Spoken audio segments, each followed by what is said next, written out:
تیرے پائے کا کوئی ہم نے نہ پایا خواجہ، تیرے پائے کا کوئی ہم نے نہ پایا خواجہ، ہم زمیں والوں پہ اللہ کا سایہ خواجہ، مکر شیطان سے مریدوں کو بچا لیتے ہو، مکر شیطان سے مریدوں کو بچا لیتے ہو، اس لیے پیر تمہیں اپنا بنایا خواجہ۔ جوش مستی میں بہت آئے تھے ایسے لمحے،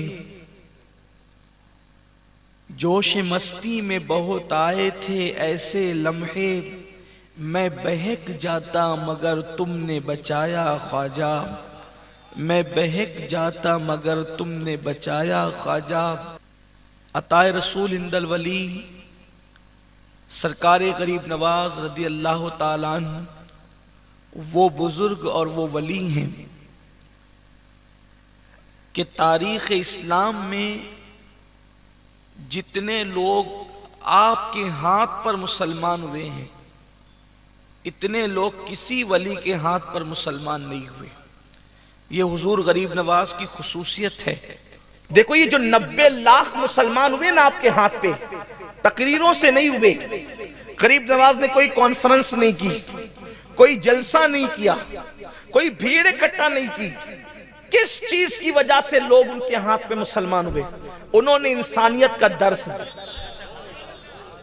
وہی جو چیز اللہ کے حبیب علیہ السلام نے پیش فرمایا سرکار غریب نواز نے، کیونکہ ہندوستان کا حال کیا تھا دیکھو، ہندوستان کے لوگ اتنے کچلے ہوئے تھے، کتنے کچلے ہوئے تھے۔ بیٹیاں شوہر کی چتاؤں پر زندہ جلائی جا رہی تھی۔ یہ ہندوستان ہمارے پیارے بھارت کی تاریخ ہے۔ اگر کوئی نوجوان لڑکی بیوہ ہو جاتی تو اس کے شوہر کی چتا پر اس کو شوہر کے ساتھ زندہ جلا دیا جاتا۔ یہ یہاں کا کلچر تھا، یہاں کی تہذیب تھی۔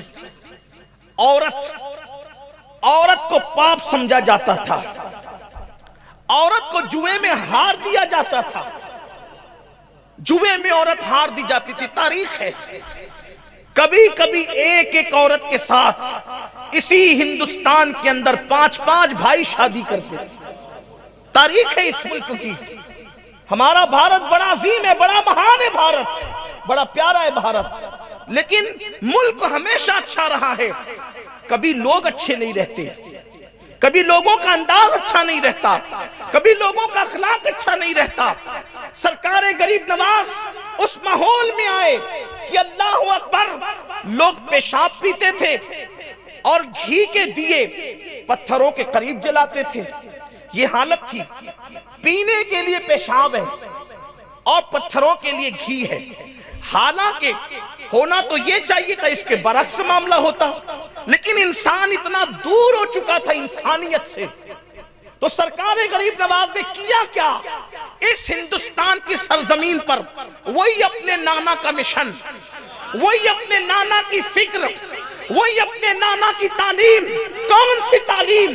کہ یہ نہ دیکھا کہ مسلمان ہے کہ کافر ہے، بھوکا آیا کھانا کھلایا، پیاسا آیا پانی پلایا، چاقو لے کر آیا اخلاق پیش کیا۔ سرکار غریب نواز نے کیا کیا؟ یہی تو کیا آج جس سے ہم دور ہو گئے۔ غریب نواز کا نعرہ تو ہے، غریب نواز کا کردار ہمارے پاس نہیں ہے، غریب نواز کی محبتیں ہمارے پاس نہیں ہے۔ ایک مذہبی پنڈت جو ہے وہ آتا ہے اور غریب نواز سے کہتا ہے میں آپ سے مناظرہ کرنا چاہتا ہوں۔ آپ جانتے ہیں جب کوئی کسی سے مناظرے کے لیے آتا ہے تو انداز کتنا بدل جاتا ہے، تیور کتنے بدل جاتے ہیں، لیکن وارے علی کے بیٹے نبی کے لال تیری عظمتوں پہ قربان آنے والا آ کے کہتا ہے کہ میں مناظرہ کرنا چاہتا ہوں آپ کے مذہب کے خلاف۔ آپ نے فرمایا آئے کہاں سے ہو؟ اس نے علاقے کا نام بتایا، فرمایا بہت دور سے آئے ہیں آپ، بہت تھکے ہوئے بھی ہوں گے، بہت بھوکے بھی ہوں گے، پہلے کھانا کھا کے آرام کر لو، باتیں تو ہوتی رہے گی۔ پہلے کھانا کھا کے آرام کر لو، باتیں تو ہوتی رہے گی۔ واللہ آخر ان باتوں میں کیا تاثیر تھی، وہ مناظرہ کرنا بھول گیا، ہاتھوں میں ہاتھ دے کر کے اسلام قبول کر لیتا۔ یہ سرکار غریب نواز رضی اللہ تعالیٰ کی زندگی ہے. آئیے ان کے اخلاق میں سے ان کی زندگی کا ایک باب پیش کر کے اپنی گفتگو کی طرف آنا چاہتا ہوں اور جلدی سے آنا چاہتا ہوں. اللہ ایک مرتبہ کا واقعہ ہے کہ ہندوستان میں اجمیر شریف جو شہر ہے اس کا بادشاہ پرتوی راج، جسے رائے پتورا بھی کہتے ہیں، اس کو بڑی تکلیف تھی. دیکھیے اہل حق سے اہل اقتدار کو بہت تکلیف ہوتی ہے، کیونکہ ان کو پتا ہوتا ہے کہ جو کام تلواریں نہیں کر سکتی وہ اہل حق کا کردار کرتا ہے. بڑی تکلیف ہوتی ہے اقتدار والوں کو اہل حق سے، بہت تکلیف میں رہتے ہیں، بہت پریشان. یزید کو کیا تکلیف تھی امام حسین سے؟ یزید کے پاس اقتدار تھا، امام حسین کے پاس کردار تھا. اقتدار اس کے پاس تھا، کردار ان کے پاس تھا. سوچو، قتل کر کے بھی عزت نہ کما سکا، لیکن کردار والا قتل ہو کر بھی اونچا رہا. لوگ کہتے ہیں حسین کا سر نیزے پہ ہے، ہم کہتے ہیں دیکھ تو صحیح، کاٹنے والا نیچے ہے، کٹوانے والا اوپر ہے. کردار ہمیشہ اوپر لے جاتا ہے. اقتدار اوپر لے جائے نہ لے جائے، کردار ہمیشہ اوپر لے جاتا ہے. اس لیے مسلمانوں نے کردار کی پرواہ کی ہے، اقتدار کی پرواہ نہیں کی ہے. ہم کردار کی تعلیم دیتے، اقتدار کی نہیں دیتے. دو بات عرض کر کے بات آگے بڑھے گی. پرتوی راج کو بڑی تکلیف تھی. رائے پتورا کو ایک جوان کو بلایا اور وہ راجپوت بہادر جوان سے کہا، یہ فقیر نے ناک میں دم کر رکھا ہے، ہر دن کوئی نہ کوئی اس کے ہاتھ پر اسلام قبول کرتا ہے، اس کی تعلیم کو سنتا ہے، اس کے قریب ہو جاتا ہے. ایک کام کرو، اگر تم اس کو قتل کرنے میں کامیاب ہو گئے، اس کو قتل کرنے میں کامیاب ہو گئے، اپنی آدھی سلطنت تمہیں دے دوں گا، اپنی آدھی حکومت تمہیں دے دوں گا. آدھی حکومت کس کو نہیں چاہیے؟ چند پیسوں کے عوض لوگ کسی کو قتل کرتے ہیں، وہ تو آدھی حکومت تھی، آدھی حکومت. اور رائے پتورا کوئی چھوٹا موٹا آدمی نہیں تھا، اکھنڈ بھارت کا سمراٹ تھا، سمراٹ. ہندوستان کے چھوٹی چھوٹی ریاستوں کے بادشاہ اس کے باج گزار تھے، اس کے ماتحت تھے، اس کے ہاتھ کے نیچے تھے. رائے پتورا نے کہا آدھی حکومت تمہاری، اگر اس فقیر کو قتل کر دو. اس شخص نے خنجر کو زہر میں بجھایا اور خنجر زہر میں بجھانے کے بعد اس نے کمر میں باندھا، اور کمر میں باندھنے کے بعد ہندوستان کا جو قدیم لباس ہے، پرانا لباس، وہ یہاں سے یوں آتا ہے کمر تک اور پھر آ کر کے وہ پھیل جاتا ہے گھیر کی شکل میں. یہ مرد لوگ اس زمانے میں پہنتے تھے. اگر آپ نے پرانے دور کی تصویریں دیکھی ہوگی ہندوستانی تہذیب کی، گنگا جمنی تہذیب کی، وہ پرانی، تو آپ کو وہ کپڑے نظر آئیں گے. نیچے چستی ہوتی تھی، بہت تنگ پاجامہ، اور اوپر کی طرف وہ یہاں سے یوں آ کر کے گھیر میں. یعنی کمر میں اگر کوئی چیز، یہ بتا اس لیے رہا ہوں، یہی تو بات ہے. اگر کتاب میں جو لکھا ہے وہی میں آپ کے سامنے پڑھ کے سنا دوں تو پھر تقریر کہاں ہوگی؟ آپ کو میں کتاب ہی پیش کر دیتا کہ آپ پڑھ لو. کچھ ورق زراکس کر کے بانٹ دیے جاتے کہ نہ اگتپوری والوں کو اتنے پیسے خرچہ کرنا پڑتے، اور نہ مجھے اتنی مشقت کے ساتھ، جب وہ کوئی مشقت میں تو آیا نہیں، لیکن اتنا لمبا سفر مجھے کرنا نہیں پڑتا، کیونکہ آپ پڑھ لیتے. بات یہ ہے کہ آپ کو سمجھنا ہے پس منظر کیا ہے واقعے کا، کیا انداز تھا. تو یہ جو لباس ہوتا تھا، اس میں کمر میں جو چیز بندی ہو یا چھپی ہو تو نظر نہیں آ سکتی تھی، کیونکہ وہ کمر سے گھیر ہو جاتا تھا، بڑا گھیر والا ہوتا تھا. غریب نواز کا بیان چل رہا تھا، خطاب، اور اس میں لوگ بیٹھے تھے، وہ بھی آ کر کے بیٹھ گیا. لوگ پریشان رہتے ہیں، یار آخر تقریروں میں بولا کیا جاتا ہے، تقریروں میں بولا کیا جاتا ہے کہ لوگ سنتے ہیں، پاگل ہیں لوگ، بیٹھے رہتے ہیں. لوگوں کو چاہیے کہ آپ آ کے سنیں تو ہم بولتے کیا ہیں. 1400 سال سے لوگوں کو یہی غلط فہمی ہے کہ مسلمانوں کی محفل میں بولا کیا جاتا ہے. آپ آ کے سنیں تو کیا بولا جاتا ہے؟ یہی بولا جاتا ہے جو بول رہا ہوں کہ انسان کی قدر کرو. اور جہاں غلط باتیں سکھائی جاتی ہے وہاں جلسے روڈ پہ نہیں ہوتے، وہاں کان کان میں باتیں ہوتی ہے، اور ہمارے یہاں جلسے کان کان میں نہیں ہوتے، ہمارے یہاں جلسے میدان میں ہوتے ہیں، کیونکہ ہمیشہ حق بات میدان میں کہی جاتی ہے، جس بات میں جھول ہوگا وہ چھپائی جاتی ہے۔ ہمارے مذہب کی کوئی بات چھپی ہوئی نہیں ہے، اذان سے لے کے نماز تک، نماز سے لے کے کردار تک، ساری باتیں ہمارے یہاں چھپی ہوئی ہیں۔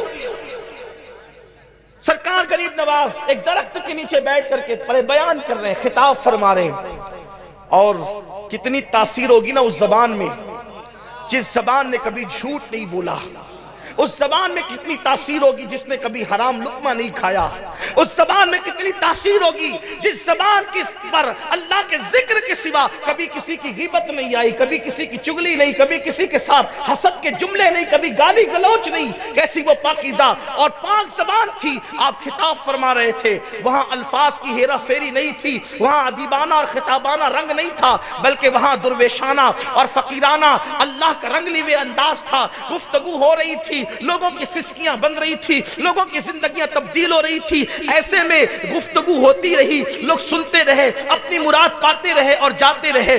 جب محفل ختم ہو گئی، لوگ مل مل کر کے جانے لگے، تو سرکار غریب نواز نے اس شخص سے جو کمر میں خنجر چھپا کر کے آیا تھا، آپ نے اس کی طرف سے رخ پھیر کر دوسروں کی طرف مخاطب ہو کر کہا کہ بھئی جو جس مقصد کے لیے آیا تھا سب کا مقصد پورا ہو گیا، اب اگر کسی کا کوئی مقصد باقی ہو تو وہ اپنا مقصد بھی پورا کر لے۔ اس لیے کہ ہر بندہ محفل میں تقریر سننے تو نہیں آتا نا، کچھ کمر میں خنجر لے کر آتے ہیں، کچھ دل میں خنجر لے کر آتے ہیں، کچھ آنکھوں میں خنجر لے کر آتے ہیں۔ مقصد پورا کر لو جس کو کرنا ہے۔ لوگوں نے باتیں کی، بات ختم ہو گئی۔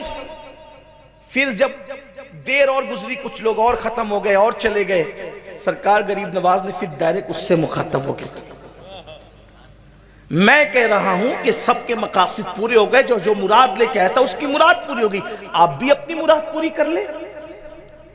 انداز دیکھیں گفتگو، اگر کوئی مجھے گالی دینے آیا، یا کوئی مجھے قتل کرنے آیا، یا کوئی مجھے مارنے آیا، یا کوئی میرے ساتھ بدتمیزی کرنے آیا، تو کیا میں یہ جان کر کے اس کا انداز میرے ساتھ کیا ہے، میرا سلوک کیا ہوگا اس کے ساتھ، میرا انداز کیا ہوگا اس کے ساتھ؟ میرے بھائی، اگر مجمع میں کوئی ناخن پہ پیر رکھ دے تو آدمی کا چہرہ بگڑ جاتا ہے، اور وہاں خنجر کمر میں باندھ کر کے لایا ہے، لیکن سرکار غریب نواز فرما رہے ہیں سب کی مرادیں پوری ہو گئی، اپنی مراد پوری کر لو۔ اس نے کہا مہاراج میں کون سی مراد لے کر کے آیا؟ فرمایا تم اچھی طرح جانتے ہو کیا لے کر کے آئے ہو دل میں۔ کہا میں تو آپ کا بیان سننے آیا تھا، آپ کتنی اچھی بات کرتے ہیں، میں آپ کی باتیں سننے آیا تھا۔ فرمایا اچھا، بیان سننے کے لیے آتے ہیں تو کمر میں خنجر باندھ کر آتے ہیں؟ بیان سننے آتے ہیں تو کمر میں خنجر باندھ کر آتے ہیں؟ اس نے کہا کمر میں خنجر تو ہندوستان والوں کی ایک رواج ہے، اور راجپوتوں کا انداز ہے کہ ہم کمر میں خنجر باندھتے ہیں، تو میں نے کمر میں خنجر باندھ دیا تو کون سا جرم کیا؟ کہا اچھا، خنجر باندھنا اگر ہندوستان والوں کے یہاں رسم و رواج ہے تو بادشاہ کے محل میں جا کر کسی کی جان پر آدھی سلطنت کا سودا کرنا یہ بھی ہندوستان والوں کا رواج ہے کہ اس فقیر کو قتل کر کے آدھی سلطنت کمائیں گے، یہ بھی ہندوستان والوں کا رواج ہے۔ اللہ اکبر! اس نے سوچا کہ یہ گفتگو تو بادشاہ کی اور میرے درمیان ہے، اور کسی کو نہیں پتا تھی یہ فقیر درخت کے نیچے بیٹھ کر کے میرے کمر کا خنجر بھی جانتا ہے، محل کی بات بھی جانتا ہے، میرے دل کے جذبات بھی جانتا ہے۔ اس نے خنجر سامنے رکھا اور کہا کہ مجھے معاف کرنا، اور آپ کسی کو حکم دے کہ وہ مجھے قتل کر دے، میں بہت مہان بڑے عظیم انسان کو قتل کرنے کے ارادے سے آیا تھا، اب میری سزا یہ ہے کہ مجھے قتل کر دیا جائے۔ سرکار غریب نواز نے فرمایا واللہ ہم مارنے نہیں آئے ہیں، ہم لوگوں کو زندگیاں دینے کے لیے آئے ہیں، ہم لوگوں کو جلانے آئے ہیں، یاد رکھنا آج کے بعد ایسی غلطی نہ کرنا، جاؤ یہاں سے، میں نے تمہیں معاف کیا۔ اس نے قدم پکڑ لیے، چرنوں میں گر گیا، کہا کہ ایسا مہان آدمی جو جان کے دشمنوں کو معاف کرتا ہو، اب اس کو چھوڑ کے کہاں جاؤں گا، میں بھی آپ کے ہاتھوں پہ کلمہ پڑھ کے مسلمان ہونا چاہتا ہوں۔ سرکار غریب نواز نے اس کو ایمان کی دولت عطا کی، اور اس کے بعد پھر فرمایا مانگ کیا مانگتا ہے، آج مانگ لے مجھ سے کیا مانگتا ہے۔ اس نے غریب نواز سے مانگا، بڑا ہوشیار نکلا وہ، اس نے غریب نواز سے کہا جب اسلام قبول نہیں کیا تھا تو مجھے پتا تھا کہ آپ کے یہاں لوگ سال میں ایک مرتبہ حج کو جاتے ہیں کعبے کے حج کے لیے. میری تمنا یہ ہے کہ میں زندگی میں 40 مرتبہ حج کروں. کتنا ہوشیار ہے. حج نہیں مانگا صرف بلکہ لمبی عمر بھی مانگ لی, کیونکہ حج روز روز تھوڑی ہوگا. جتنے حج ہوں گے اتنے سال بڑھیں گے. اس نے کہا کہ میں 40 حج کرنا چاہتا ہوں, اور پھر تمنا یہ ہے جب 40ویں حج کے لیے جاؤں تو پھر لوٹ کر نہیں آؤں, مکے ہی میں میرا وصال ہو جائے. سرکار غریب نواز نے فرمایا جا تجھے یہ بھی عطا کیا. یہ تھے تبلیغ کے اصول, دعوت کے اصول, لوگوں کو اپنا بنانے کے اصول. اور اس سلسلے کی ایک آخری کڑی, سرکار غریب نواز کس طرح لوگوں کے ساتھ پیش آتے تھے, بالخصوص وہ طبقہ جو کچلا ہوا ہو, جو پچھڑا ہوا ہو, جسے لوگ بیکورڈ سمجھ کر اس کو اپنے پاس بٹھاتے نہیں. وہ لوگ جن کا سماج میں کوئی مقام ہی نہیں ہے.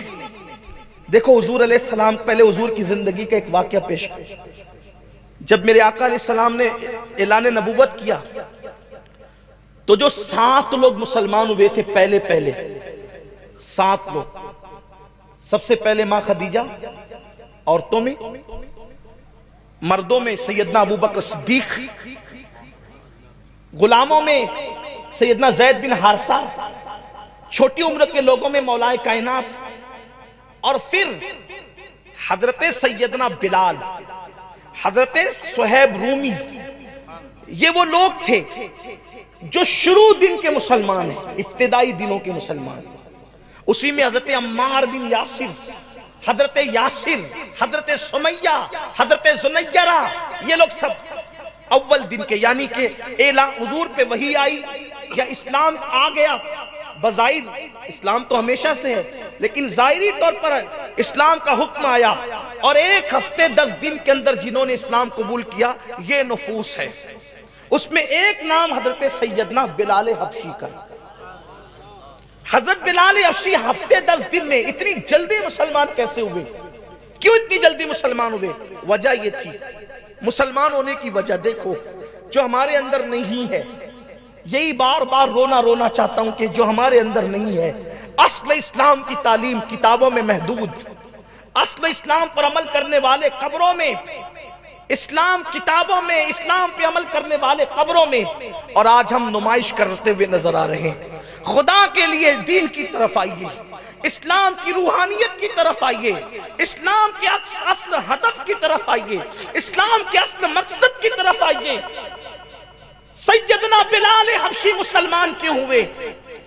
ابھی حضور نے نبوت کا اعلان نہیں کیا. بلال حبشی غلام تھے, یہ آپ سب کو پتا ہے. ان کا مالک ان سے رات دن کام لیتا تھا. ایک دن بلال بیمار ہو گئے, اور بیماری کے عالم میں رات کو کام کرتے جاتے تھے اور روتے جاتے تھے. اللہ کے حبیب علیہ السلام کعبے کے طواف کے لیے جا رہے تھے یا طواف کر کے نکل رہے تھے. دیکھا کہ کوئی رونے والا رو رہا ہے. حضور علیہ السلام کی یہ عادت تھی کہ کسی کی آنکھ میں کبھی آنسو نہیں دیکھ سکتے تھے, کسی کو کبھی بے چین نہیں دیکھ سکتے تھے. ہاں یہی تو بات ہے کہ ہمارے نبی کسی کی آنکھوں میں آنسو نہیں دیکھ سکتے تھے, اور آج ہم لوگوں کی آنکھوں میں آنسو ہی ڈال رہے ہیں. حضور لوگوں کو بے چین نہیں دیکھ سکتے تھے, ہم لوگوں کو بے چین ہی کر رہے ہیں, لوگوں کو بے قرار ہی کر رہے ہیں, لوگوں کو ستا ہی رہے ہیں. میرے آقا علیہ السلام نے دیکھا کسی کے رونے کی آواز آ رہی ہے, حضور رک گئے. رکنے کے بعد پوچھا کون ہو؟ بلال. کیوں رو رہے ہو؟ کہا کہ بخار ہے اور میں بیٹھ بھی نہیں سکتا, میں نے کھانا بھی نہیں کھایا ہے, میرے مالک نے مجھ پہ اتنا کام لاد دیا ہے کہ اب میں اتنا کام نہیں کر سکتا. لیکن جب وہ صبح کو آئے گا اور وہ دیکھے گا کہ میں نے کام نہیں کیا تو وہ مجھ پر چابک برسائے گا, میری بیماری کا, میری فاقہ کشی کا خیال نہیں کرے گا. میرے آقا علیہ السلام نے فرمایا جاؤ تم سو جاؤ. انہوں نے کہا اگر اگر میں سو جاؤں گا، اے اجنبی جوان اگر میں سو جاؤں گا تو پھر میرا کام کون کرے گا؟ اللہ کے حبیب علیہ السلام نے فرمایا تیرا کام آج کی رات میں کروں گا، اور اس کے بعد پوری رات بلال کے حصے کا کام مصطفیٰ جان رحمت کرتے رہے، میرے آقا پوری رات کام کرتے رہے، اور صبح کو جانے لگے۔ وہ فرمایا کہ اچھا میں چلتا ہوں، میں کل پھر آؤں گا اور تمہارے حصے کا کام کر دوں گا، اور جب ضرورت پڑے مجھے بلا لیا کرنا، میں تمہاری مدد کے لیے حاضر ہوں۔ بلال نے پوچھا یہاں تو لوگ ننگے ہو کے کعبے کا طواف کرتے ہیں، یہاں تو لوگوں میں انسانیت نہیں ہے، یہاں کے لوگوں کے اندر کسی سے ہمدردی نہیں ہے، کسی سے پیار نہیں ہے، یہاں کے انسان درندوں سے بدتر ہے، اس تاریکی کے اندر آخر یہ آفتاب کہاں سے، یہ مہتاب کہاں سے، کون ہے آپ کا نام کیا ہے؟ میرے آقا نے فرمایا مجھے کو محمد ابن عبداللہ کہتے ہیں، میں بنو ہاشم سے ہوں، جب ضرورت پڑے مجھے بلا لیا کرنا۔ اللہ اکبر! اب کب جب بلال کو ضرورت پڑتی بلال یاد کر لیتے اور آقا ان کی مدد فرما دیتے۔ لیکن ایک دن کسی نے بلال سے کہا بلال پتہ ہے مکے میں کیا ہنگامہ ہوا؟ بلال نے پوچھا کیا ہنگامہ ہوا؟ کہا ایک بندہ کہتا ہے کہ وہ اللہ کا رسول ہے۔ کہا کہتا کون ہے؟ تو کہا کہ وہ محمد نام کے۔ بلال نے کہا واللہ جو غلاموں کے ساتھ اتنا اچھا سلوک کرتا ہو وہ کبھی اللہ کے معاملے میں جھوٹ نہیں بول سکتا۔ بلال کلمہ پڑھ کے مسلمان ہو گئے، کچھ سنے بغیر، کچھ سنے بغیر، کوئی اسٹڈی کیے بغیر۔ یہ کیا چیز تھی؟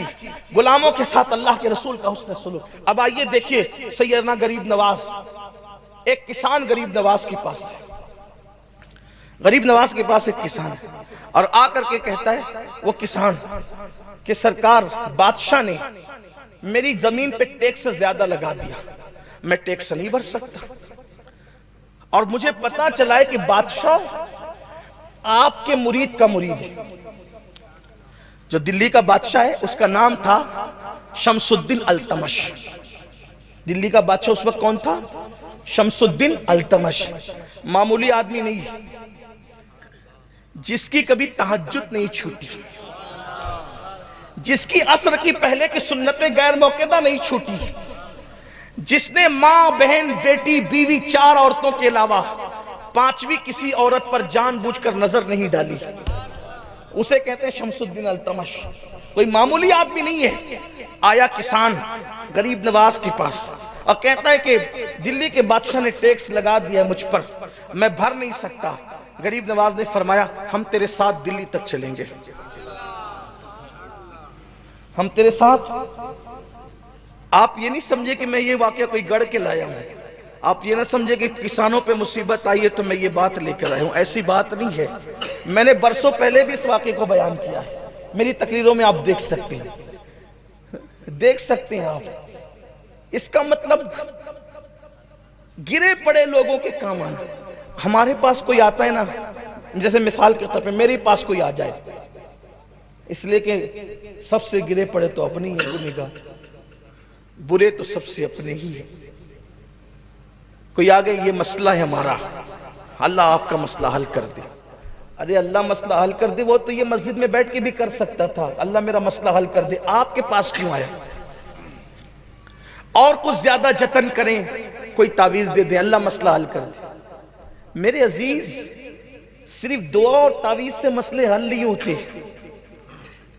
ہمارے نبی کسی کے مسئلے کے لیے کسی کے ساتھ کسی کے گھر تک گئے تھے، ہمارے اولیاء کسی کے مسئلے کو حل کرنے کے لیے اجمیر مقدس سے دلی تک کا سفر کر رہے تھے۔ ہم بھی اپنے سورسز کا استعمال کر کے کسی کی مدد کر سکتے ہیں، لیکن کوئی مسئلہ لے کر کے آئے تو ہمارے پاس ٹائم ہی نہیں ہے۔ ٹائم ہے ہمارے پاس، لیکن ٹائم کس لیے؟ واٹس ایپ کے لیے ہے، فیس بک کے لیے ہے، غیبتوں کے لیے، چگلیوں کے لیے، نفرتوں کے لیے ہے، عداوتوں کے لیے ہے، فتنوں کے لیے ہے۔ اچھائی کے لیے ہمارے پاس ٹائم نہیں ہے۔ اور یاد رکھنا، اچھائی اچھائی ہے، برائی برائی ہے، اچھی طرح یاد رکھنا، اچھائی تمہاری نسلوں کو بھی اچھا بنا سکتی ہے، اور اس کی برکتیں تمہاری نسلوں تک باقی رہے گی، اور برائی جو ہے تمہاری نسلوں تک اس کی نحوست کو پہنچا سکتی ہے۔ اس لیے یاد رکھنا، اللہ نے اچھے کام کے لیے بھیجا ہے، اچھے کر سکتے ہو تو کرتے رہو۔ سرکار غریب نواز کے پاس کسان آتا ہے اور آ کر کے کہتے ہیں سرکار یہ مشکل آن پڑی ہے۔ غریب نواز نے بادشاہ کو کوئی خط نہیں لکھا، بابا کتوں کو کوئی خط نہیں لکھا، لکھا اور فرمایا کہ چلو چلتے ہیں. ساتھ لے کر کے دلی پہنچے. جب دلی پہنچے تو دلی پہنچنے کے بعد اطلاع ملی کہ غریب نواز آ رہے ہیں. وقت کا دلی کا بادشاہ بابا قطب کو ساتھ لے کر کے استقبال کے لیے آیا. قدموں پہ سر رکھا. سرکار قطب الدین بختیار کاکی نے کہا حضور بغیر اطلاع کے تشریف لائے. فرمایا بابا قطب ایک کام تھا ہمارا ایک کام تھا وہ لے کر آئے. حضور آپ کا کیا کام تھا؟ کہ یہ کسان ہے ہمارے شہر کا رہنے والا, اجمیر شہر کا رہنے والا, یہ اس پر لگان بادشاہ کے کارندوں نے زیادہ ڈال دیا ہے اور یہ بھرنے کی طاقت نہیں رکھتا, تو میں چاہتا ہوں کہ اس میں کمی کر دی جائے. بابا قطب نے بادشاہ کی طرف دیکھا.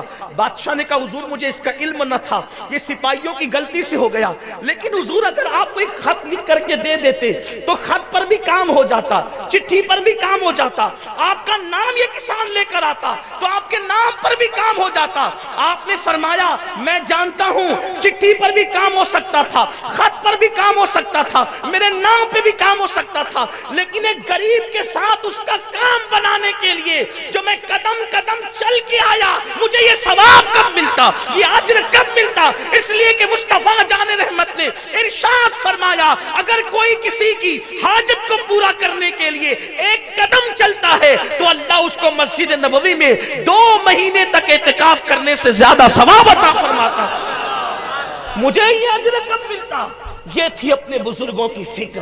یہ ایمان ہمیں کہیں اور سے نہیں ملا, علی کے بیٹے معین الدین غریب نواز کی چوکھٹ سے ملا ہے. ہمیں علی کے بیٹے معین الدین غریب نواز کی چوکھٹ سے ملا ہے. اور یہ ایمان اتنا سستا نہیں ہے یہ کسی کے دروازے پر بھی آپ فروخت کر دیں. اب غریب نواز کی میں زیادہ کوئی بات نہیں کر سکتا, صرف اتنا کہہ سکتا ہوں سرکار غریب نواز نے اپنے ملفوظات میں ارشاد فرمایا. دیکھو ہندوستان کی تعلیم کے, ہندوستان کے ماحول کے مطابق غریب نواز تقریر کیسے کرتے تھے. یہاں 3 چیزوں کو اہمیت زیادہ دی جاتی تھی, سوریہ یعنی سورج, دریا گنگا جمنا, اور زمین بھومی ماتا بھومی لوگ کہتے تھے. 3 چیزوں کی بڑی اہمیت تھی, زمین, سورج اور دریا. اس کو بہت لوگ اہمیت سے جانتے تھے. غریب نواز نے کہا ولی وہ ہوتا ہے, ولی وہ ہوتا ہے جس میں دریا جیسی سخاوت ہو. گنگا جمنا کے ماننے والوں کو دریا کا کیسا تصور دیا. ولی وہ ہوتا ہے جس میں دریا جیسی سخاوت ہو. سمندر نہیں کہا, اس لیے کہ پہلی بات تو دریا کا ہی یہاں تصور تھا, دریا کو لوگ مانتے تھے. اور بات یہ ہے, شاید میں پہلے بھی کہہ چکا ہوں, دریا بہت پرسکون ہوتا ہے. دریا میں کبھی موجیں نہیں اٹھتی, موجیں ہمیشہ سمندر میں اٹھتی ہے, دریا میں نہیں اٹھتی. فرق کیا ہے؟ فرق یہ ہے کہ دریا دینے والا سخی ہوتا ہے اور سمندر لینے والا ہوتا ہے. وہ سمندر ہو کے بھی کسی کو دیتا نہیں. آپ کبھی نہیں دیکھیں گے کہ سمندر کا پانی بہہ کے کہیں جائے. سمندر ہو کے بھی کسی کو دیتا نہیں ہے. یہ اس سے بہت چھوٹا ہو کر بھی سمندر کو دیتا ہے, تو وہ لے کر کے بے چین. آپ نے کبھی دیکھا اس کی بے چینی؟ موجیں اٹھتی ہے سر پٹکتی, اٹھتی ہے سر پٹکتی. یہ بے چینی کی علامت ہے. یہ سر کیوں پٹک رہا ہے؟ اس لیے کہ ہے بہت بڑا لیکن بخیل ہے, دیتا نہیں ہے. دریا سکون سے بہ رہا ہے, موجیں نہیں اٹھتی, چھوٹا ہے لیکن سخی ہے. پتا چلا اگر پرسکون رہنا ہے تو مانگنے والے مت بنو, دینے والے بنو, سخی بنو. نیچے والا ہاتھ نہ اوپر والا ہاتھ. تو کہتے ولی وہ ہے سخاوت دریا جیسی. اتنا سخی ہو لیکن سخی ہو کہ چڑچڑا نہ ہو کہ میں لوگوں کو دے رہا ہوں. تو کہتے ہیں شفقت سورج جیسی. سوریہ سوریہ کے نغمے گنگنائے جا رہے تھے تو میرے غریب نواز نے کیسی بات فرمائی.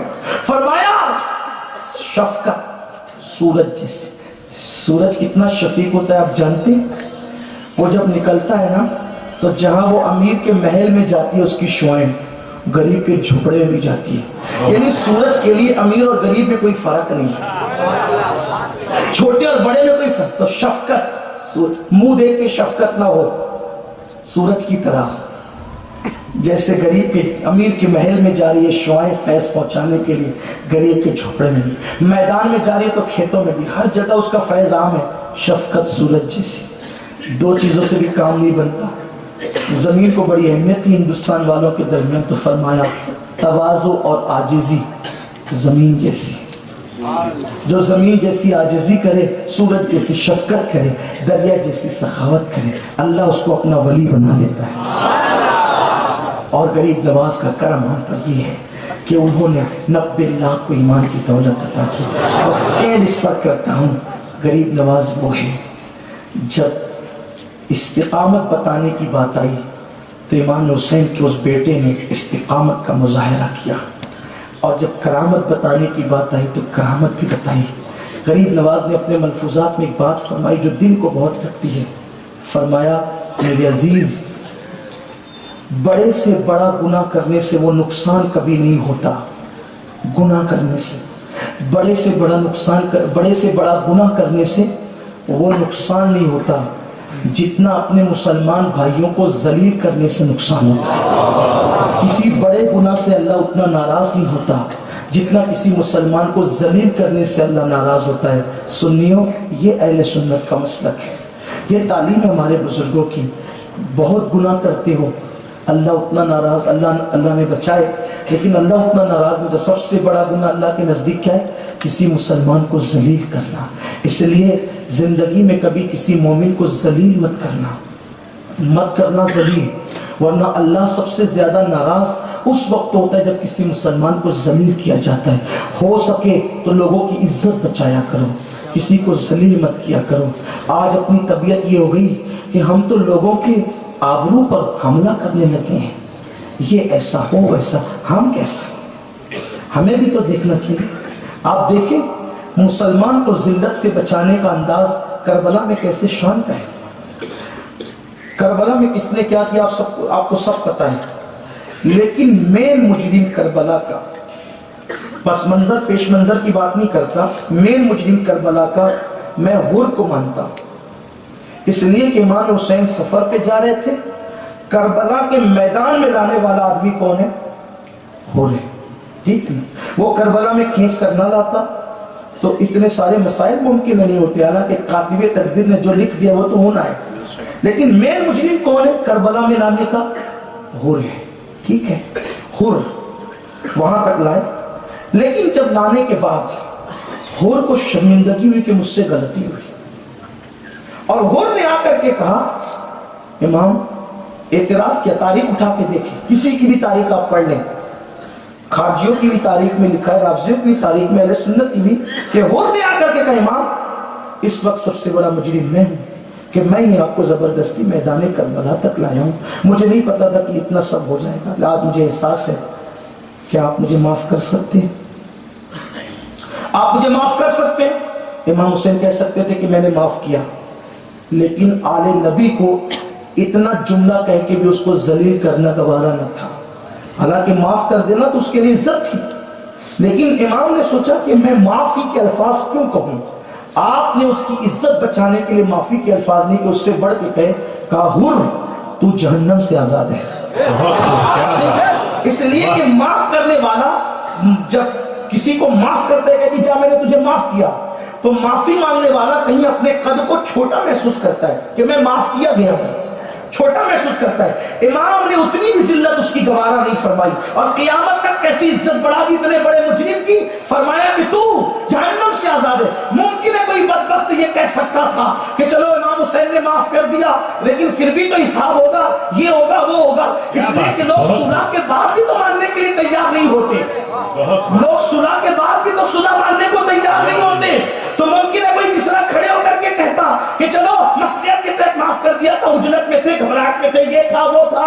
امام حسین نے دروازہ ہی بند کر دیا کہ اتنا بڑا مجرم کربلا تک لایا ہے، لیکن معافی کے الفاظ کہہ کر ہم اتنا بھی ذلیل کرنا کسی کو گوارا نہیں کرتے، حالانکہ عزت تھی وہ بھی اس سے بڑی، یعنی اتنی چھوٹی عزت دینا گوارا نہیں کرتے، اس سے بڑی عزت دے کر قیامت تک کے حور کے جنتی ہونے کا اعلان کر دیا۔ کہ حور آزاد، حور کو آزاد کہتے ہیں، آزاد کو حور کہتے ہیں، جا تو جہنم سے آزاد ہے۔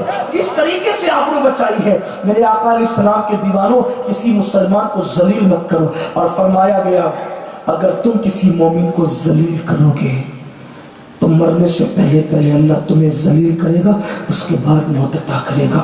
سنیو، اینڈ پہ ہاتھ جوڑ کے کہتا ہوں،